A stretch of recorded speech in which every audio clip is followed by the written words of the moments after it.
Pessoal, muito bom dia a todos. Vou dar início então à nossa aula aqui de PCA. Eu me chamo Conrado, sou professor aqui do Senac Araraquara, sou aqui do canal Quem Ensina Aprende no YouTube. Você pode assistir essa aula e as demais aqui no nosso canal no YouTube, canal Quem Ensina Aprende. Mas hoje a gente vai dar sequência aos nossos estudos aí dos programas de conservação, né, e dos planos que nós temos na segurança do trabalho para prevenção de acidentes e, consequentemente, da integridade física dos trabalhadores. Quando a gente fala sobre a parte de saúde no geral, a gente entende, né, que o ser humano ele é composto aí de diversos sentidos, né, e um dos sentidos que nós temos, os principais, é a audição, né? Quando a gente fala sobre audição, a gente consegue discernir, né, qualquer ruído, qualquer barulho, qualquer sensação, né, através do próprio sistema auditivo, né? Muita gente conhece, né, pessoas que têm labirintite, por exemplo, que devido ao excesso de ruído pode ter alteração aí no seu equilíbrio, né? E a gente vai falar um pouquinho sobre isso também durante as nossas aulas de formato remoto. Mas falando especificamente sobre o PCA, ele é a sigla, né, do Programa de Conservação da Audição, do Programa de Conservação Auditivo. Então, especificamente, quando a gente conhece a parte auditiva, a gente entende que nós necessitamos aí, a gente precisa preservar essa audição. A audição, ela é um dos sentidos que a gente citou agora há pouco, né, que ele consegue interagir com o nosso sistema de equilíbrio, com o nosso sistema vestibular, com o nosso sistema natural aí de percepção de sons, né, daquele ambiente, e dessa forma a gente precisa, enquanto profissional da segurança do trabalho, preservar essa audição. Então, falando, né, num contexto geral aí sobre o programa de conservação auditiva, eu vou passar nessa primeira aula, né? Nós temos uma aula hoje e outra aula amanhã, e na semana seguinte uma aula na segunda e outra aula na quarta.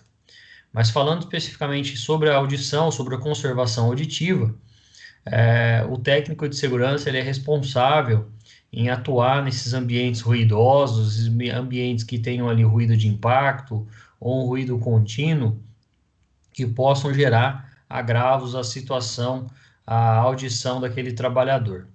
Especificamente falando do PCA, ele é um documento que ele é feito aí para as empresas, para as organizações, e o técnico de segurança ele atua no momento de fazer as medições de ruído e também ali, através de um estudo um pouco mais detalhado, fornecimento, né, no fornecimento do equipamento de proteção individual ou coletiva para diminuir o ruído naquele ambiente. Então, falando sobre o programa de conservação auditiva, basicamente, né, de uma maneira bem simplória, eu preciso atuar na entrega, no fornecimento dos protetores auditivos, né? Vocês estão vendo aí na imagem duas figuras, né, no qual o trabalhador ele está ajustando ali um plug, né, ou, na verdade um protetor auditivo, né, o protetor do tipo concha. E nós temos também o tipo plug, que eu vou dar uma atenção especial aí ao longo da aula, para a gente entender um pouquinho mais da sua função, né, que é vedar ali o canal auditivo externo, para a gente entender basicamente como é que forma a audição, tá bem? E falando do protetor aí do tipo concha, que é isso que vocês estão vendo aqui na tela, ele forma, né, uma barreira mecânica de proteção no formato de concha, cobrindo toda a extensão ali da orelha, né? Toda a extensão do canal auditivo externo, né? E, consequentemente, toda a orelha para que haja uma proteção, uma vedação para a entrada ali de qualquer ruído, né?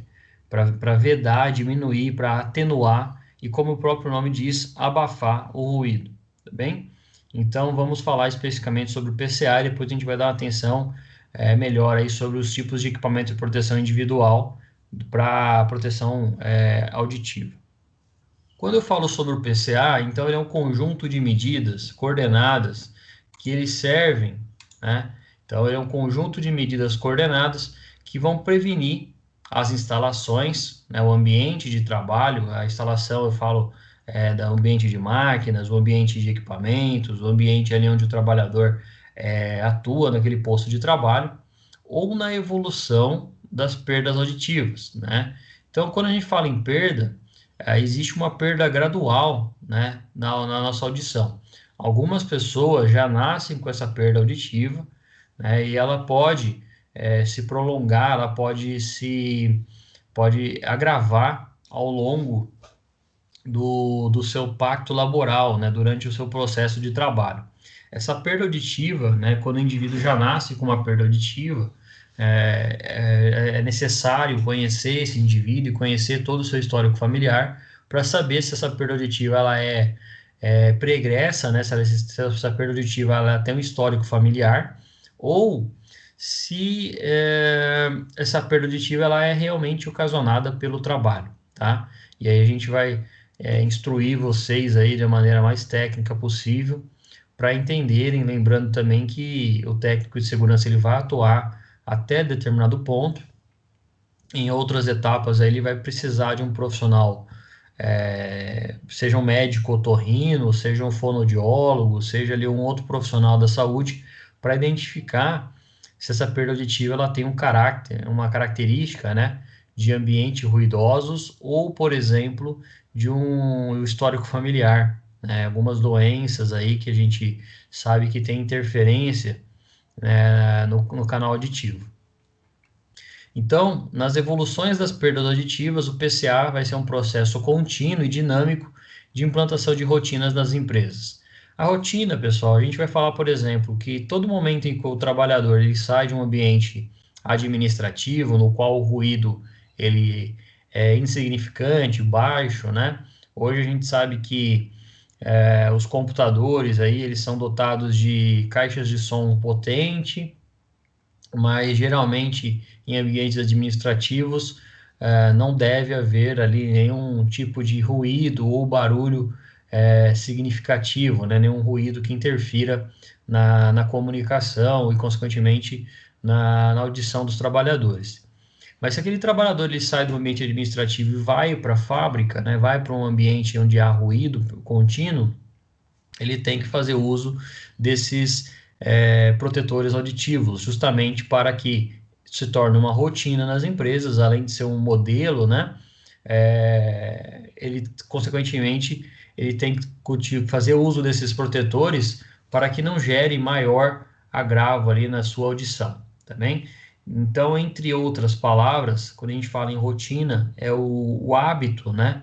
De assim como a gente coloca todos os outros EPIs, saber também que momentos em que você vai para a fábrica, vai para ambientes ruidosos, colocar o protetor auditivo, seja do tipo concha, seja do tipo plug, mas especificamente saber que isso é uma rotina, tá? E quando a gente fala em rotina, elas têm que se tornar um hábito positivo para aquele dia, né? Saber na necessidade.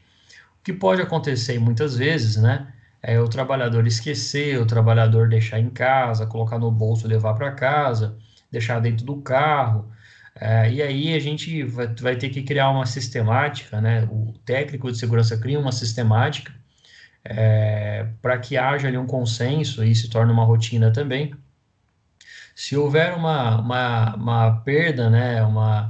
Uma, um esquecimento desse protetor, o trabalhador ele pode receber um outro na sequência, né, um conjunto ali na sequência, lembrando ali que é passível também, né, a legislação permite isso, que esse plug seja descontado na folha de pagamento do trabalhador, tá bem?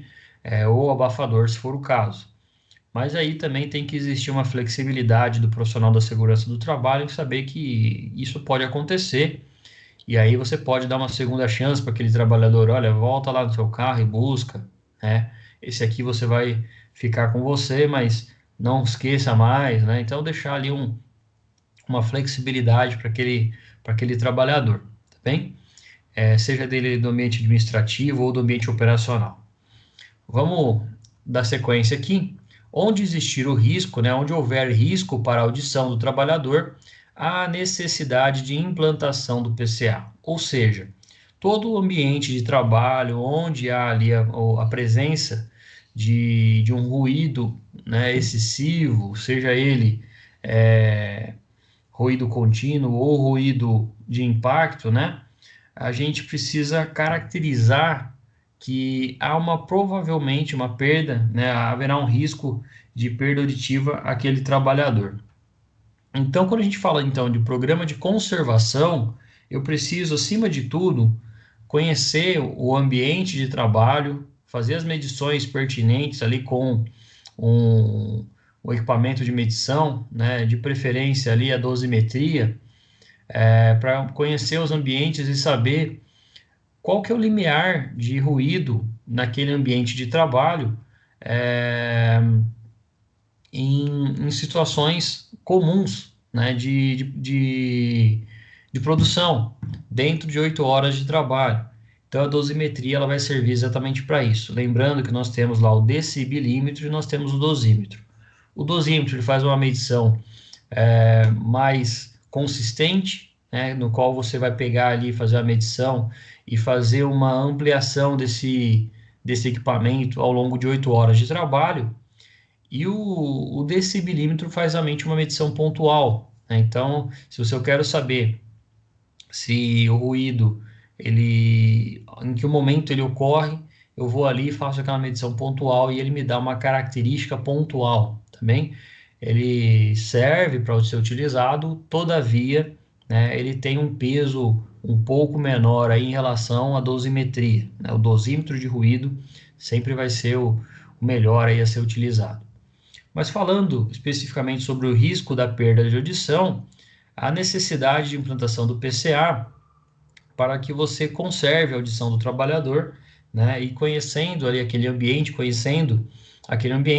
você, enquanto técnico de segurança, pode fornecer o tipo específico de proteção para aquele trabalhador. Então, existe uma individualidade nesse sentido, né, no que o técnico de segurança ele precisa conhecer o ruído, conhecer o ambiente, conhecer o trabalhador. Tá? E se você sabe, por exemplo, que aquele trabalhador que opera uma máquina ruidosa, no final de semana ele toca numa balada, ele é músico sertanejo, ou ele é DJ, e ele tem uma exposição contínua ao ruído, né, você precisa dar uma atenção especial a esse trabalhador e a empresa em si, né, precisa fazer uma avaliação mais consistente nesse sentido e, acima de tudo, o trabalhador tem que ser orientado que o risco da exposição no final de semana não há caracterização, né, a empresa não há caracterização ocupacional. A empresa, enquanto ambiente de trabalho, pode ser responsável pela perda de audição desse trabalhador, mas a empresa vai ter na sua defesa que ela entrega, fornece os equipamentos de proteção e também atua, né, de maneira a tentar eliminar aquele ruído durante a sua evolução ali naquele ambiente de trabalho. Então, não é porque o trabalhador é músico, né, que ele é inerte ali à perda de audição, né? Muito pelo contrário. Ele certamente pode ter essa perda auditiva de maneira mais frequente, de maneira mais consistente, de maneira mais, falando em outras partes, assim, de maneira mais comum, né, de um trabalhador que não é músico, tá bem? Uma outra situação, trabalhador aí que tem escapamento automotivo no seu carro ou na sua moto. Ele trabalha ali das 8 horas da manhã até as 18 horas da noite, ali até as 18 horas, né, da tarde, 6 horas da tarde, com proteção. Mas na hora que ele vai embora ouvindo música no seu carro ou na sua moto.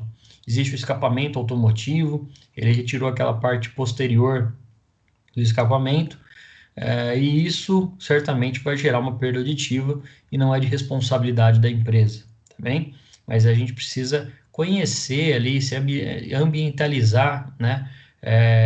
E conhecer o trabalhador. É óbvio que ninguém vai ficar cuidando da vida de ninguém, mas você, enquanto técnico de segurança, precisa falar sobre isso para os seus trabalhadores. Lembra que a gente, enquanto profissional da segurança, a gente atua no sentido de orientar, não de punir ninguém, tá? Então, não é porque aquele trabalhador ele tem um escapamento automotivo, ou se ele é DJ ou músico de final de semana, que ele deve ser menosprezado, muito pelo contrário, né? A gente precisa orientar ele, falar para ele e demonstrar que ele precisa ter uma preservação, né? A gente faz uma parte dessa prevenção, mas ele também precisa preservar a sua audição nos finais de semana ou em momento que ele é, tem ali a necessidade de lazer ou de profissão, preservar a sua audição. Uma outra situação que é um pouco não usual, né, mas é uma situação que pode acontecer, são traumas no sistema auditivo, né, pancadas ali na região da têmpora, região lateral aqui do crânio, que vão impactar no sistema auditivo. A gente vai falar sobre isso na próxima aula, mas é legal a gente conhecer também é, esse sentido. Então, o jogador que um aluno ali, desculpa, um funcionário que ele, por hábito, joga futebol no final de semana e recebe um impacto ali na região do crânio, pode ter também perda auditiva nesse sentido. Mas vamos falar mais sobre isso na próxima aula. Então, o PCA, né, é um programa previsto lá na NR9, né? Então, quando a gente fala sobre programa de conservação auditiva, o Ministério do Trabalho, ele traz ali na NR9 que a empresa ela deve ser responsável pela preservação da saúde e da integridade dos trabalhadores, através da antecipação, reconhecimento e avaliação, e, consequentemente, o controle, né, da ocorrência de riscos ambientais existentes ou que venham a existir no ambiente de trabalho. Então, falando especificamente aí da NR9, quando a gente pega ela para ler, a norma regulamentar número 9, a NR9 ela traz a necessidade da preservação da saúde e da integridade física dos trabalhadores. Vamos parar aqui. Então, o técnico em segurança ele vai fazer a preservação da saúde, seja através da preservação, né, da prevenção de acidentes e doenças ocupacionais, e ainda, né, da integridade dos trabalhadores. A perda auditiva, uma amputação, uma perda de um membro, vai ferir ali sobre a integridade dos trabalhadores. E a perda de audição, ela está em volta aí desse sentido, né, da perda dessa integridade. Quando eu falo, então, sobre a perda da integridade daqueles trabalhadores, há, então, uma ocorrência, né? Há uma possibilidade, né, do trabalhador ele começar a perder os seus sentidos, né? Seja de saúde e, consequentemente, da integridade física. A perda de audição ela é provocada, né, a gente sabe aí por causa do ruído, mas ele também tem outros fatores que podem gerar uma perda de audição. A gente vai falar um pouquinho sobre drogas ototóxicas, né, que são medicamentos ou são produtos químicos que, quando há contato, né, do trabalhador, eles podem degenerar uma cartilagem que nós temos no sistema de audição e, consequentemente, ali no tímpano, né, na região do sistema de audição.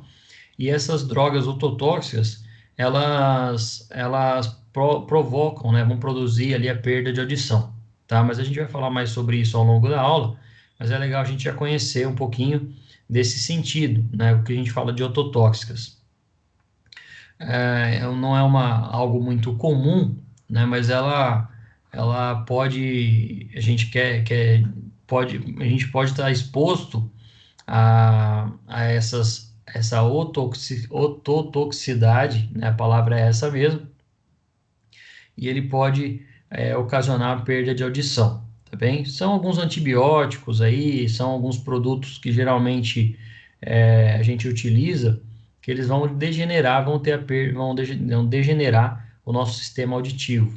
E naturalmente, né, a perda de audição ela pode ser ocasionada também por causa do envelhecimento, né? Então a gente sabe aí, se alguém tem alguma avó em casa, avô, sabe que a audição deles já não é mais a mesma, tá bem? Então, naturalmente, a gente conhece que o envelhecimento ele pode estar relacionado à perda auditiva.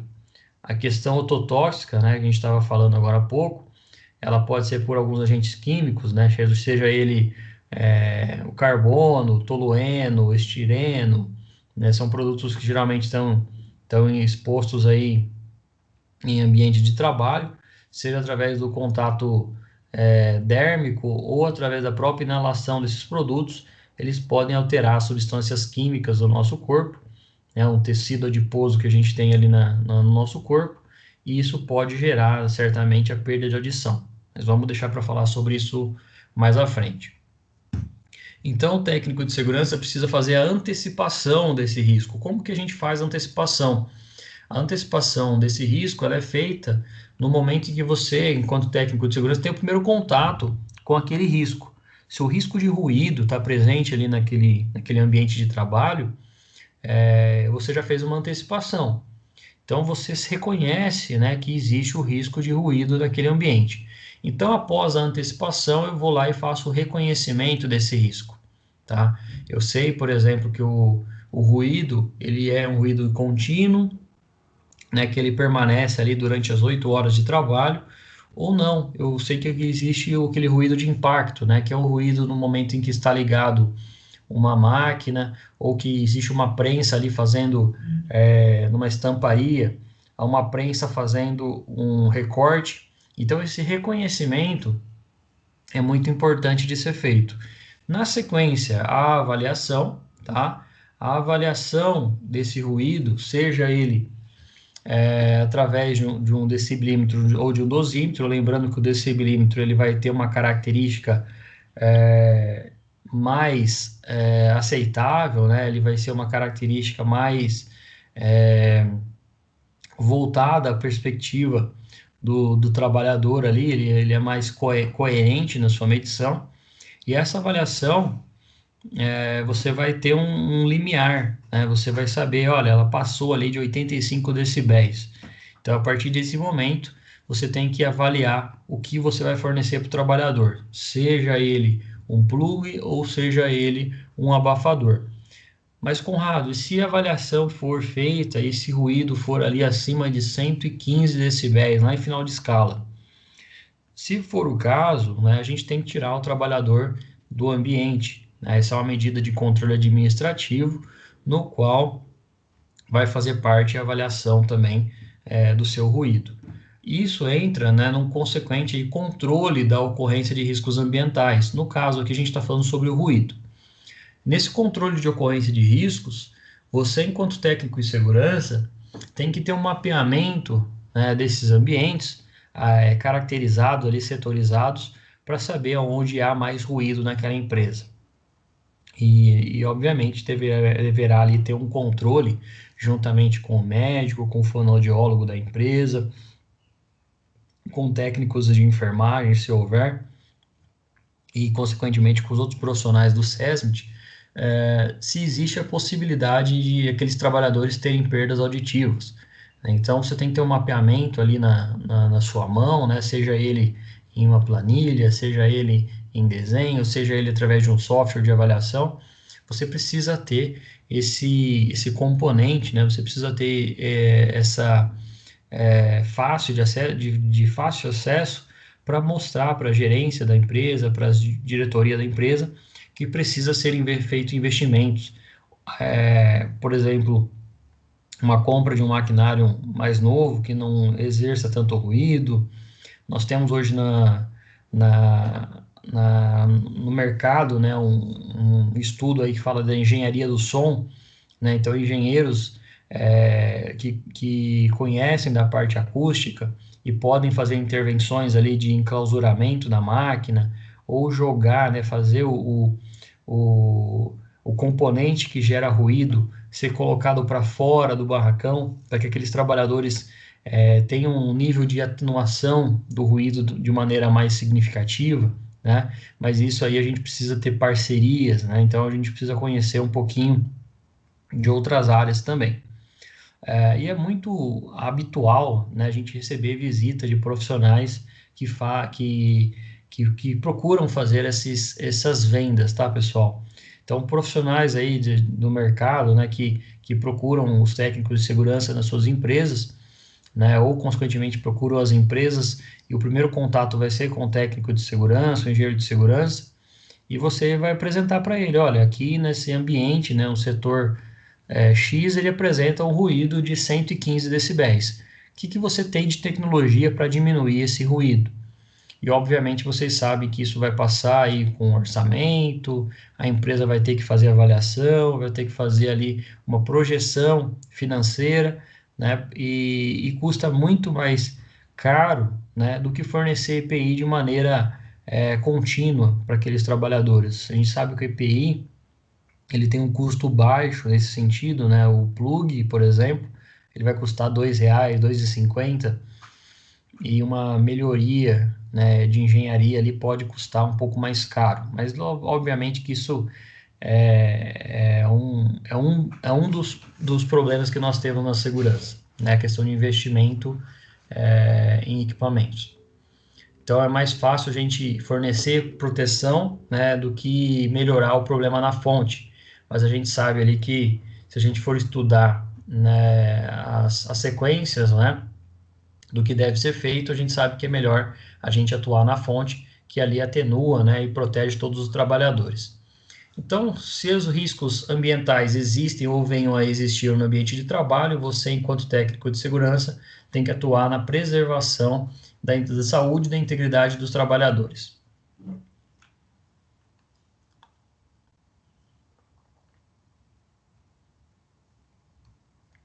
O PCA, ele é um instrumento de gestão transparente e participativa que pressupõe ações a serem desenvolvidas no âmbito da empresa sobre responsabilidade do empregador. Essa diretriz aqui, o que eu acabei de ler, né, eu peguei, na verdade, nesse PCA, é um instrumento de gestão, eu peguei ele no PCA de uma empresa que eu trabalhava, que ela trazia exatamente esse conceito de gestão transparente e participativa. Os trabalhadores eles têm que saber que eles estão expostos àquele determinado ruído, por isso a gente fala de ser transparente. O setor X aqui da empresa é o ambiente onde há maior ruído, porque ali existe, por exemplo, chapas de metal, existem máquinas de corte, existem trabalhadores, grande parte dos trabalhadores ali atuam, né, fazendo movimentação de materiais, essa movimentação de materiais geram ruído, então existe uma somatória de ruído naquele ambiente, e aí esse ruído ele é mais alto. Então todos os trabalhadores têm que ter coerência e saber que eles estão expostos a um ruído. Então, por isso a gente fala de ser uma gestão transparente. E, acima de tudo, participativa. A participação ela vai desde a obrigatoriedade de participar de exames. A gente sabe que a NR7 fala sobre a necessidade da obrigação de participar de exames, fazer exames médicos, principalmente o exame de audição, né, que a gente chama de audiometria. Nós temos diversos tipos de exame de audição, mas especificamente na área de saúde ocupacional, a gente utiliza a audiometria tonal, né, que é a tonalidade de sons da audição. Mas a gente vai falar sobre isso lá no finalzinho da aula. A participação, né, desses trabalhadores, seja através do exame médico, né, do exame de audição, ou também na procura de apresentar soluções, né, e apresentar ambientes ruidosos. Então, aquele trabalhador, ele atua naquele chão de fábrica, ele atua do lado da máquina, ele atua naquele ambiente de trabalho. Eu preciso mostrar ali, ele precisa procurar o técnico de segurança e apresentar, né, que aquele ruído interfere, que aquela máquina que ele atua está apresentando bastante ruído, né? E certamente ele tem que ser participativo nesse sentido. Certa vez eu fui questionado por um trabalhador, né, eles atuavam num setor de ferramentaria, um setor que tem um baixo ruído, né, entretanto existia uma empilhadeira ali.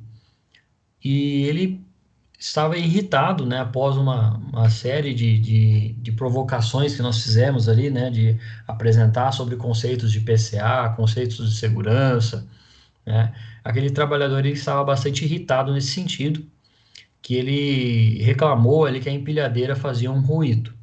E aí ele me chamou para conversar, eu fui lá no ambiente e eu esperei a empilhadeira entrar, né? Empilhadeira elétrica. E aí ele reclamou que a empilhadeira, no momento que ela estava andando em ré, né? Ela tinha um ruído, era um ruído sonoro, né? Um sinal de alerta. E aí eu falei, olha, mas esse ruído que você está ouvindo, ele é ruidoso exatamente dessa forma para criar uma sensação de alerta, né? Para que pessoas que estejam próximos saibam que isso é uma empilhadeira, que você está dando ré nessa empilhadeira, e essa empilhadeira ela pode a qualquer momento, né, entrar ali na sua área de contato, e você não pode estar ali justamente por causa que ela está dando sinal ali, ela está avisando, né? Aí ele foi entender a distinção aí entre som e ruído. Nós vamos falar um pouquinho mais sobre isso agora, tá? Então a participação dos trabalhadores ela é interessante, mas acima de tudo a gente precisa entender o que é som e o que é ruído. Então o PCA ele pressupõe ações a serem desenvolvidas no âmbito total da empresa sob responsabilidade do empregador. Vamos lembrar lá que tem os empregadores, né? E nós temos os empregados. Os empregados são os trabalhadores, o empregador basicamente ali é o responsável pela empresa, é ele que é o dono da empresa, é ele que responde para um conselho administrativo, por exemplo, mas é ele que tem que tomar ali as decisões, né? O técnico de segurança, ele não, geralmente não controla esses orçamentos, né? Que bom seria se a gente tivesse orçamento para tudo, mas o técnico em segurança geralmente ele vai atuar ali, né, dentro de um orçamento pré-determinado, né, mas ele tem que responder para o seu gerente, seja ele um engenheiro de segurança, seja ele o responsável pela segurança da empresa e respalda ali, ele tem que passar ali para um técnico de segurança ou para um gerente de recursos humanos, né, ou para um engenheiro de segurança, e, consequentemente, levar isso à frente para uma diretoria. Quando eu falo sobre som, né, existe uma determinação aqui que o som é algo prazeroso, né? Então, uma música, por exemplo, né, seja ela uma música que causa prazer ao trabalhador, né, ao indivíduo, ele vai ter basicamente ali uma sensação de prazer, né? Então, o que a gente fala de som, ele tem uma característica, né, de prazer. Obviamente, né, que eu coloquei aqui um asterisco, que quando a gente fala sobre prazer, eu estou falando, né, obviamente, aí de um plano subjetivo. Tem músicas que são agradáveis para determinada pessoa, tem músicas que são extremamente desagradáveis, né? Então, quando eu falo sobre o plano subjetivo, né, do som, leva-se em consideração, né, o ambiente que se está, né, e, consequentemente, se aquele ambiente é propício, né, para ouvir som. Então, a gente sabe que, por exemplo, eu gosto de ouvir som, né, então eu vou colocar o fone de ouvido e depois eu vou colocar o abafador por cima. Não, não é o propósito, né, da preservação auditiva. Eu tenho que ouvir o som de uma maneira aberta, né? E esse som ele tem que ser prazeroso. Então a gente sabe que quando a gente vai, antigamente, quando a gente ia num barzinho, ouvia lá alguém tocando violão, tocando uma música, isso era prazeroso, porque era um momento de descontração, era um momento em que a gente queria tirar o estresse ou passar ali num contexto de final de semana, né? Então, geralmente, isso está associado a prazer. Quando a gente fala sobre o prazer, a audição, ela é responsável também por receptar sensações de prazer, né? Então, a audição, ela auxilia em atuar ali nos sistemas nervosos, né? Que vão estimular uma sensação de prazer. Da mesma forma, o ruído, né? Ele pode ser incômodo, né? Então, aquele ruído da empilhadeira que o trabalhador estava relatando era incômodo, mas ele era necessário, por isso que a gente fala do plano subjetivo, o ruído em alguns momentos ele vai ser necessário. Então, quando você está atravessando a rua, por exemplo, você sabe que você está na faixa de pedestres, mas você ouve de longe uma moto vindo, né? Você sabe que sua vida pode estar em perigo ali se aquele motoqueiro ali, que a gente fala que não é motoqueiro, é um motociclista, né? Ele está próximo a você. Então, esse plano subjetivo, né, vai criar sensações de alerta, mas em excesso pode ocasionar perda de audição, tá? Geralmente em sala de aula eu faço uma prática aqui, vamos ver se vai dar certo. Então, quando eu falo, por exemplo, de uma sensação de prazer, eu falo de uma sensação de prazer, eu posso estar associado a esse determinado tipo de som, né? Então, prazer está determinado um som.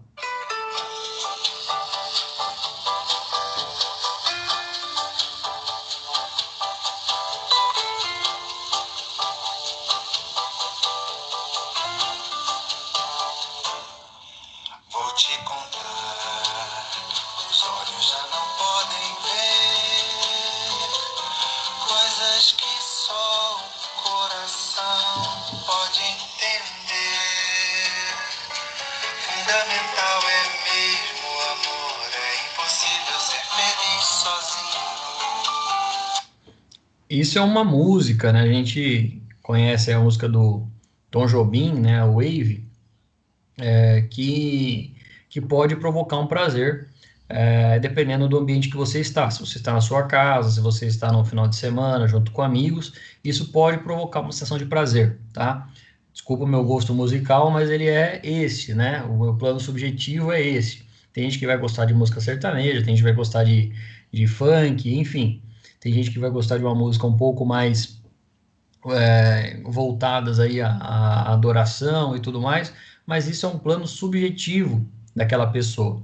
E aí, quando a gente fala de ruídos incômodos, né, isso não tem um consenso. Geralmente isso vai ser ruim para todo mundo.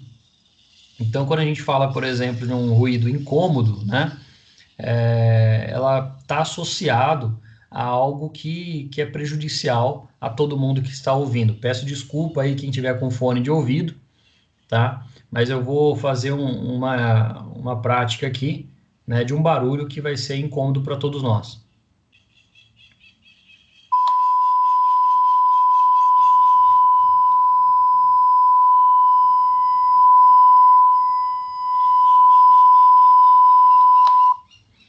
Esse, por exemplo, é um barulho quando os canais de TV saíam fora do ar, né?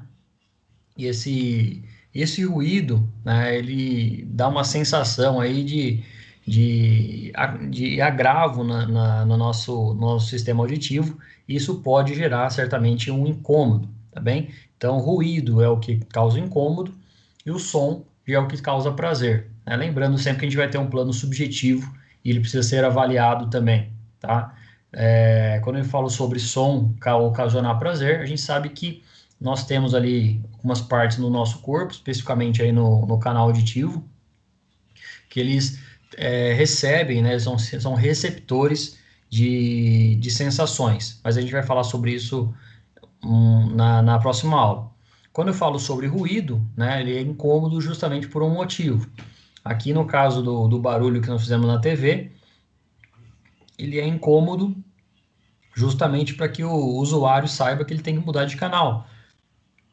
Ou no caso ali da empilhadeira, aquele ruído da empilhadeira, ele serve justamente para avisar a todos que estão em volta que a empilhadeira está se locomovendo ou ela está em movimento de ré, tá bom? Então, basicamente, quando a gente fala sobre PCA, a gente precisa entender sobre prazer e incômodo, ruído e som. Nosso objetivo, né, da conservação auditiva é valorizar o trabalhador, promover a elevação da autoestima do funcionário, fazendo com que ele trabalhe mais satisfeito, sentindo-se seguro no âmbito ocupacional. Então, quando a gente fala sobre o objetivo básico ali, é valorizar o trabalhador e valorizar, consequentemente, a sua audição, valorizar ali que ele está num ambiente propício para o trabalho e que a gente vai fazer o possível e o impossível, né, para atenuar esse ruído.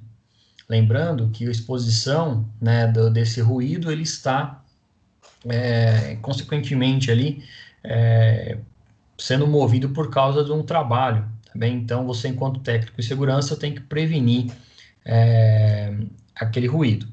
Promove a elevação da autoestima do funcionário no momento em que a gente ouve aquele trabalhador, no momento que ele participa daquela, ele faz parte daquela solução, né? Ele participa daquele ambiente, né? E eu faço então da elevação da autoestima daquele funcionário, justamente porque a gente está atuando, né?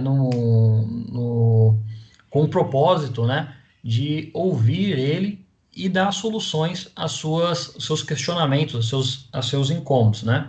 A gente está passando aí uma situação de isolamento social, mas vocês sabem que se a gente tem aí uma parceira, um parceiro, e ele faz algo positivo para a gente, isso causa uma elevação da nossa autoestima, né? Então, você chega aí do trabalho, né, ou está aqui dentro de casa, e a pessoa arrumou a cama para você, né? Isso cria uma autoestima, né, daquele indivíduo justamente para que vocês fiquem bem dentro de casa. E no trabalho não é diferente. Se você arruma algo para algum trabalhador, né, seja ele de característica diminuir o ruído ou pintar uma parede porque ele acredita que aquilo ali vai ser melhor para ele, obviamente dentro das características normais do técnico de segurança, isso vai promover uma autoestima daquele funcionário.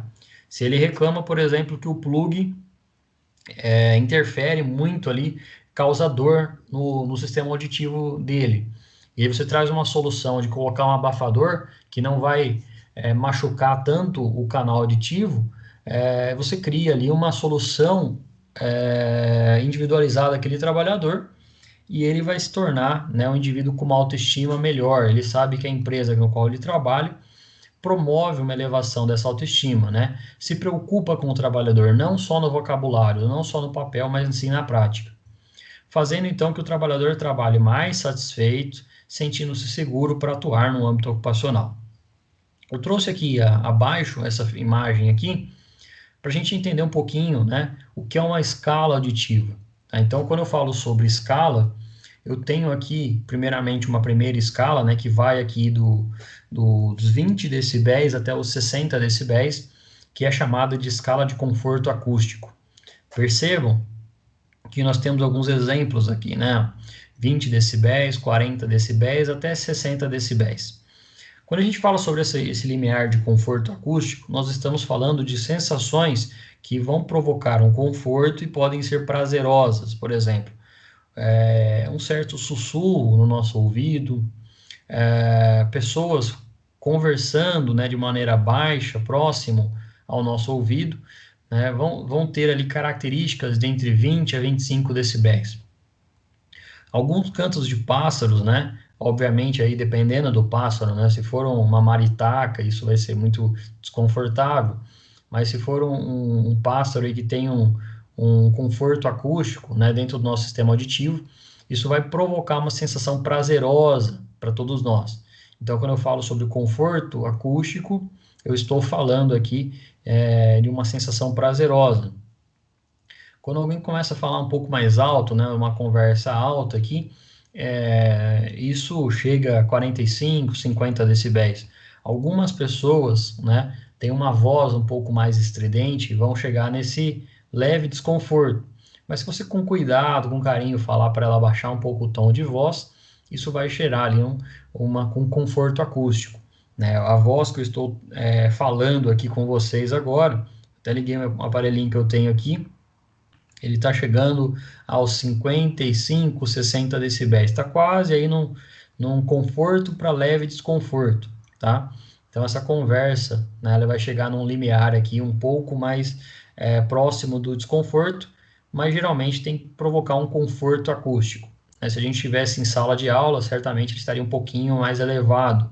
Né? Lembrando que a voz aí, ela tem outras percepções. Se for uma voz agradável, a gente vai ouvir isso o dia todo. Agora, se for uma voz desagradável, né, certamente isso vai ocasionar um desconforto e pode também criar uma irritação. O mesmo, né, vai ocorrer aqui, né, aproximadamente a 50 decibéis, choro de criança, choro de bebê. Né? Lembra que o choro, por exemplo, ele pode ser pode ser por diversos motivos, né? Mas geralmente uma criança ela vai chorar porque ela está com fome, porque ela está precisando trocar de roupa, ela está precisando trocar ali de tomar um banho, ou simplesmente porque ela está precisando ficar próximo da mãe, do pai. E esse choro, ele geralmente tem um sentido, né, de partir ali do conforto para o leve desconforto. Da mesma forma, o latido de um cão, né, dependendo da raça e do tamanho, né, lembrando que isso pode ser separado aqui entre confortável ou também a, uma sensação de, de medo, né, dependendo do cachorro, se ele estiver vindo próximo a você, isso vai criar um leve desconforto. Para quem usa secador de cabelo e aspirador de pó, né, percebam aí que ele tem uma atenuação um pouco maior, né, ele tem uma atenuação, ele tem um ruído um pouco maior, chegando aqui a 70 a 80 decibéis, né? Alguns aspiradores de pó e secadores de cabelo já vem aí na sua própria embalagem, né, que ele tem ali 90 decibéis, cento e poucos decibéis, depende obviamente da potência, né, dos watts de potência que tem aquele equipamento, mas eu sei que esse secador, e tanto o aspirador de pó como o secador, ele vai provocar um leve desconforto, por isso que ele não deve ser utilizado todos os dias, né, mas ele vai chegar aqui até 85 decibéis. Uma avenida movimentada, né, nós temos aqui em Araraquara poucas avenidas movimentadas, né, nós vamos para grandes centros, né, em cidades como São Paulo, por exemplo, uma avenida agitada vai provocar um desconforto, né, para quem estiver ali. O barulho do telefone, né, justamente porque ele vai estar tocando naquele momento, né, e ele vai provocar ali um leve desconforto, né, a quem está próximo. Barulho de metrô ou barulho de ônibus, por exemplo, né, ele já é um risco grave à audição. Para quem já pegou metrô aí, sabe que você está dentro de uma estação de metrô, a gente percebe quando ele está chegando e quando ele está indo embora, justamente por causa do ruído que ele exerce naquele ambiente. E isso, para quem utiliza, né, o metrô de maneira frequente ou o ônibus de maneira frequente, sabe que pode haver uma perda de audição significativa, né? A gente sabe também que os trabalhadores que atuam, né, na direção desses ônibus, eles geralmente, né, ou do metrô, eles podem ter uma perda auditiva por causa do ambiente de trabalho. Outras situações, né, que a gente tem aqui, situação de trovão, fone de ouvido, né, com som alto, discoteca, né, que é uma palavreado bem antigo, mas geralmente casas noturnas ou um show de rock vão ter ali 120 a 130 decibéis, né? 125 decibéis.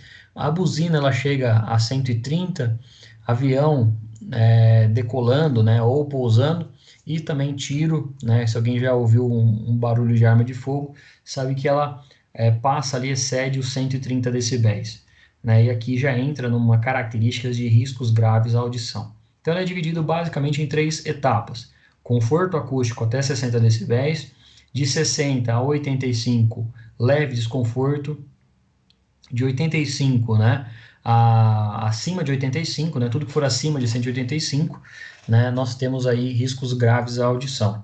Percebam que daqui em diante não existe mais exemplos, né, mas esses exemplos aqui são o que a gente chama de fora de escala, tá? Tudo que estiver acima de 130 decibéis é extremamente desagradável para o ouvido humano, e a gente vai falar sobre isso na próxima aula. Mas vamos dar sequência aqui, que as características do ruído, elas vão estar separadas em intensidade e frequência. Quando a gente fala sobre intensidade, eu estou falando aí uma faixa de decibéis. Então, intensidade é quando eu vou conseguir medir a quantidade de decibéis naquele ambiente. E se eu falo, se um ruído ele tem uma frequência, né, um pouco mais alta, ela vai ter uma faixa aqui em hertz, tá? De 20 a 20 mil hertz, né? O que eu tenho de diferença básica aqui entre um e o outro é que a intensidade eu meço em decibéis, que será a quantidade de energia vibratória, né, daquele ambiente. Eu vou mostrar isso no próximo slide aqui, para a gente entender um pouquinho melhor sobre a intensidade.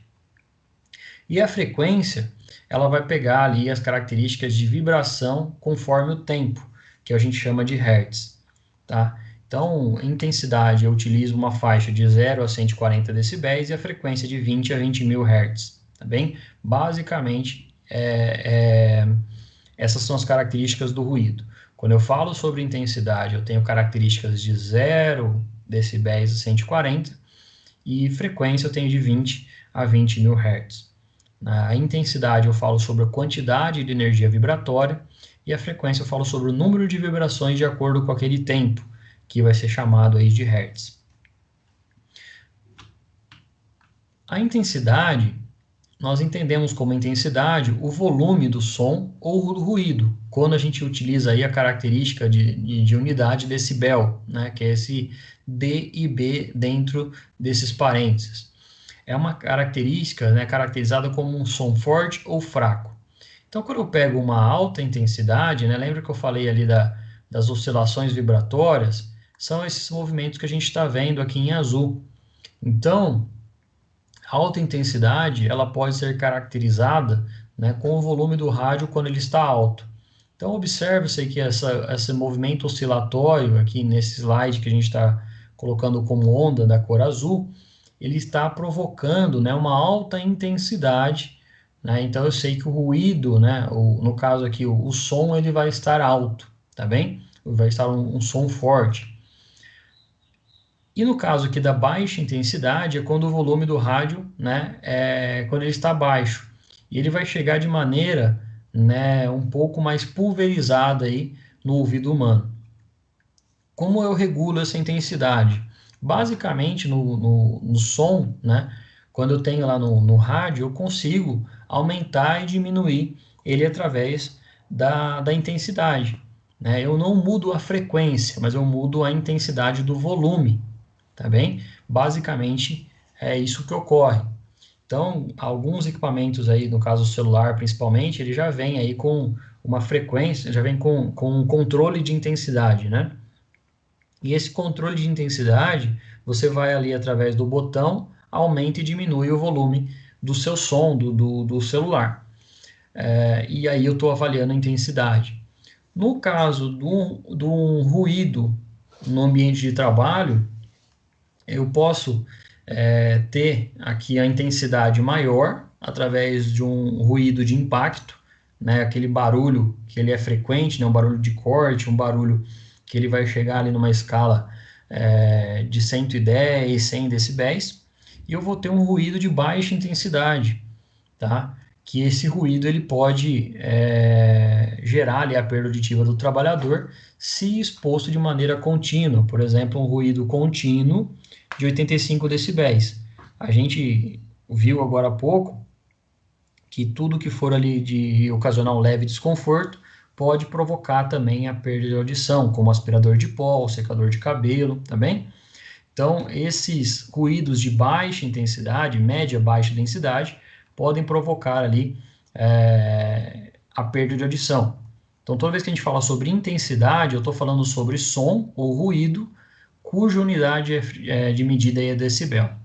Por isso que eu vou usar o decibelímetro para medir a intensidade do som e do ruído, que vai ser caracterizado pelo volume, tá bem? Espero que tenha ficado de fácil entendimento essa explicação, né? Mas qualquer dúvida aí vocês podem me chamar, podem fazer pergunta também aqui ao longo da aula. Ficarei extremamente feliz em responder, tá bom? Ou qualquer coisa podem me chamar aqui pelo celular. Além da intensidade, nós temos a frequência, né, que é o número de vezes que a oscilação é repetida. Quando eu falo sobre o ruído em si, quando eu falo sobre o barulho que a gente está ouvindo dentro da empresa, é uma associação de frequência e intensidade. Mas tudo vai ser determinado de acordo com a unidade de tempo, que ela é medida em ciclos por segundo, né? Ou que a gente chama aí de hertz, representado aí pela sigla Hz dentro desses parênteses. A alta frequência, elas são aí caracterizadas por sons agudos. Então, percebam que a gente tem aqui, né, uma oscilação de amplitude, né, de acordo com o tempo. Então percebam que se o trabalhador ele fica exposto aqui 8 horas, né, por dia, haverá ali uma alta frequência de acordo com um grande espaço de tempo, tá bem? Então essa alta frequência aqui que a gente está observando, eles são caracterizados por som agudos, né? Quando a gente pega só alguns sons agudos aí, por exemplo, uma lixadeira, né? Ela tem um som agudo, né? E a frequência que a gente está exposto naquele trabalhador é o que vai determinar ali uma possível perda de audição. Se ele usa uma lixadeira, uma furadeira, né, de maneira frequente, isso vai ocasionar, né, um som agudo ali vai ocasionar uma perda de audição, tá bem? Agora, o que é uma baixa frequência? São sons mais graves, né? Então, quando eu pego ali uma máquina que faz um som grave, né? Por exemplo, uma própria empilhadeira, quando ela está se locomovendo, né? Ou um carro, quando ele está se movimentando, ele tem uma baixa frequência, porque ele passa ali por você, né? E fazendo um ruído não tão, uma oscilação não tão frequente. E percebam que ele está em locomoção, né? Ele está movimentando. Então, o som grave, ele não vai estar presente nessa grande quantidade de tempo. Ele vai passar por você com uma baixa frequência, tá bem? Então, nesse sentido, a oscilação de pressão ela é repetida, mas em curto espaço de tempo, né? E você tem uma exposição menor da frequência desse ruído, tá bem? Então, quando eu falo do programa de conservação auditiva, ela é dividida lá entre intensidade e frequência.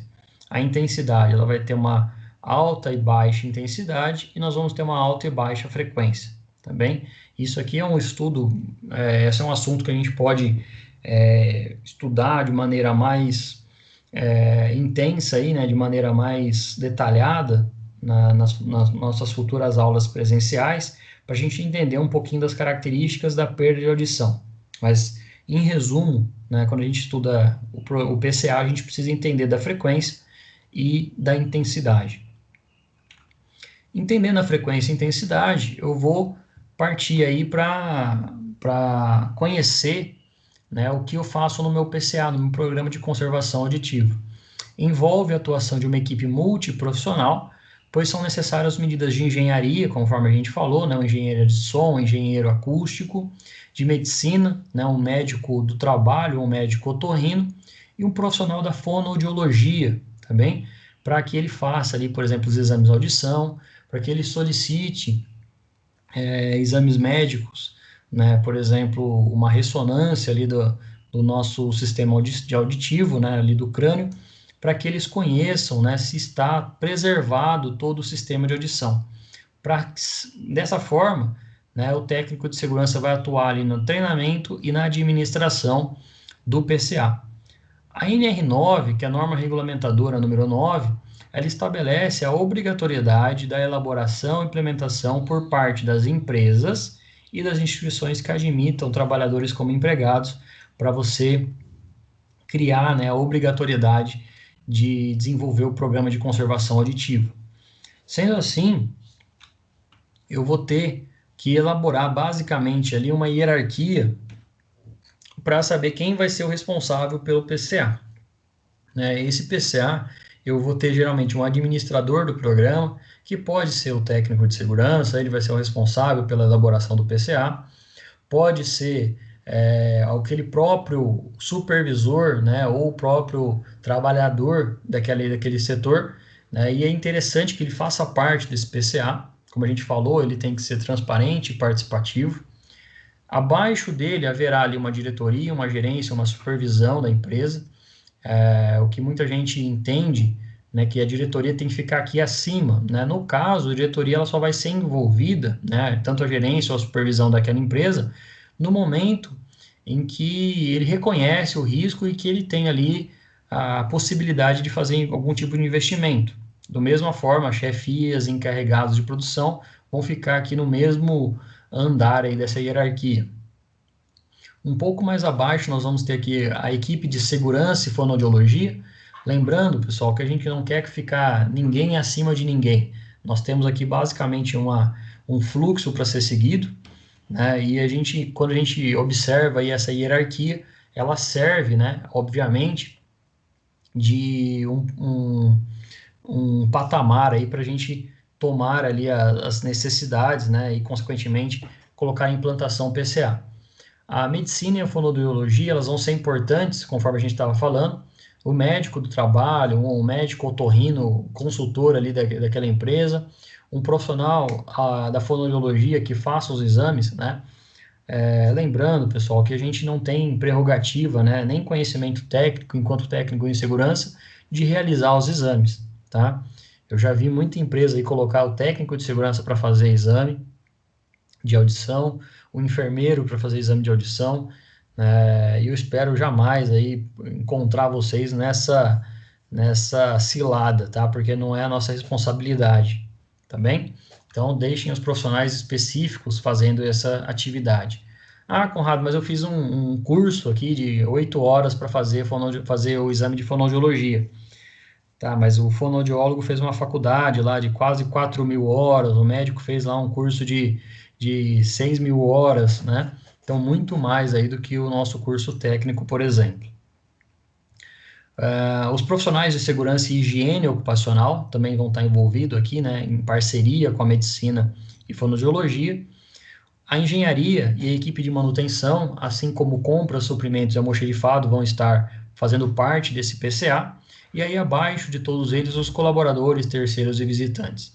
Quando eu falo em engenharia e manutenção, pessoal, a engenharia ela é responsável, né, em coletar algumas amostras e fazer aí a viabilidade de implantação de máquinas novas, por exemplo, ou ainda estudar ali alguma medida interna sem a necessidade de chamar uma equipe terceira, né, sem chamar uma equipe de outros trabalhadores para fazer intervenções dentro do nosso setor, dentro da nossa empresa. E o setor de compra, suprimento e almoxerifado também vão auxiliar no PCA, justamente fazendo a aquisição, né, fazendo a compra, fazendo o orçamento desses equipamentos, sabendo que aquele equipamento ele tem menos ruído, tá? Não tem nada pior para um técnico de segurança quando ele vai lá, faz as medições, entrega os EPIs e passa um mês, 2 meses, os colaboradores, os funcionários vão chamar o técnico de segurança para falar que foi colocada uma máquina nova lá no setor, ou que, por exemplo, o EPI foi comprado, ele não serve para aquele risco. O setor de compras, por exemplo, vocês devem saber que ele é responsável por resultados. E os resultados geralmente são financeiros, né? Então, o abafador ele custa R$ 80 e um plug custa R$ 2,50. O comprador ele vai olhar para a finança, vai olhar e falar, olha, o que custa mais barato? O plug, vou comprar o plug. Mas lembre-se, quem faz a destinação aí pela norma lá do SESMIT, né, quem traz lá na NR4 a necessidade de compra, é o profissional da segurança do trabalho, não o comprador, não o coordenador de suprimentos, não o líder de almoxerifado, tá bem? Então, o comprador vai comprar o que o técnico de segurança ou engenheiro de segurança determinar, tá bem? E por último, e não menos importante, né, todos têm que estar envolvidos como os colaboradores, terceiros e visitantes. A gente fala de colaborador, são os funcionários que atuam na empresa, os terceiros podem ser ali pessoas que vão prestar serviço na empresa, né? Então, eles devem também fazer parte ali do PCA, devem ser orientados.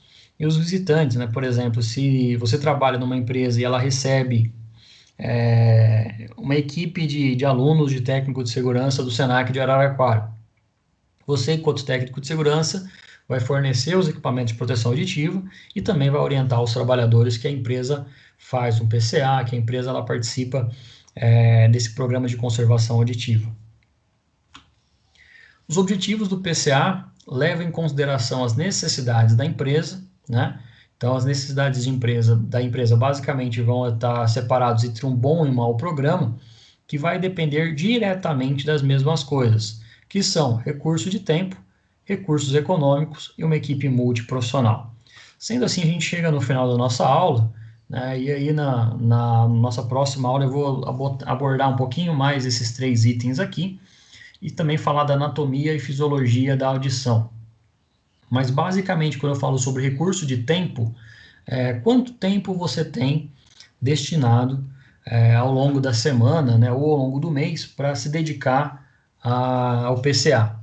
Então, você pode separar ali toda segunda-feira, né, vou dando um exemplo para vocês. Suponha que a empresa tem uma fonoaudióloga que vai toda segunda-feira de manhã na empresa para fazer os exames com os trabalhadores.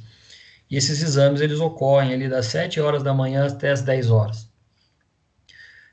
Eu posso colocar de maneira quinzenal, né, ou semanal, mensal, como for melhor para vocês, que haverá uma reunião mensal sobre o PCA. Então, o recurso de tempo do técnico de segurança é se dedicar, né, àquele compromisso de participar de uma reunião mensal, semanal ou quinzenal com a fonoaudióloga, juntamente com o médico do trabalho, juntamente com gerente de RH, com engenheiro de segurança, para participar de reuniões do PCA, de estruturação do PCA, tá bem? Recursos econômicos, né? Toda empresa tem um negócio, tem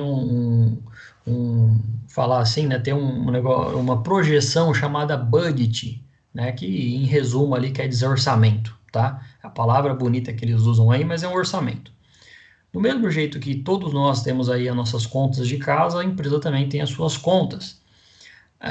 Dentro desses recursos econômicos, as empresas vão procurar otimizar os recursos. O que é isso? Fazer mais com menos.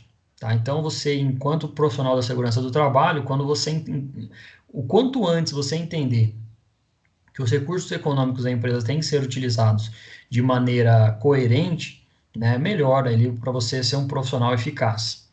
Então, se eu sei que o abafador ele custa mais caro, eu vou, obviamente, tentar introduzir ali, fazer o uso do plug para todos os trabalhadores. Mas se for o caso, né, eu vou ter que destinar um recurso financeiro específico para os abafadores. E aí entra um papel do PCA, entra um papel da equipe, no qual a gente pode, né, colocar ali no budget da empresa, no orçamento da empresa, na previsão orçamentária da empresa, que haverá, né, um determinado X de dinheiro para uma compra de um equipamento, né, além dos abafadores e além dos plugs de inserção que a gente utiliza para prevenir a audição. Tá? Em resumo, recursos econômicos é esse exemplo. E por último aqui a equipe multiprofissional, de procurar ali uma equipe específica, né? Então, se eu tenho lá um médico do trabalho, o médico do trabalho, a segunda especialização dele, além de medicina do trabalho, é pediatria, por exemplo. Dificilmente ele vai entender tanto, né, de audição quanto um profissional otorrino, né, otorrinolaringologista. Eu não preciso ter esse profissional, né, contratado pela empresa, mas eu, enquanto profissional da segurança do trabalho, eu posso procurar esse profissional médico otorrino, né, o médico otorrinolaringologista, juntamente aí com o médico do trabalho, porque existe um corporativismo da classe, né, falando em outras palavras, existe um corporativismo entre os médicos para que eles atuem, né, de maneira multiprofissional.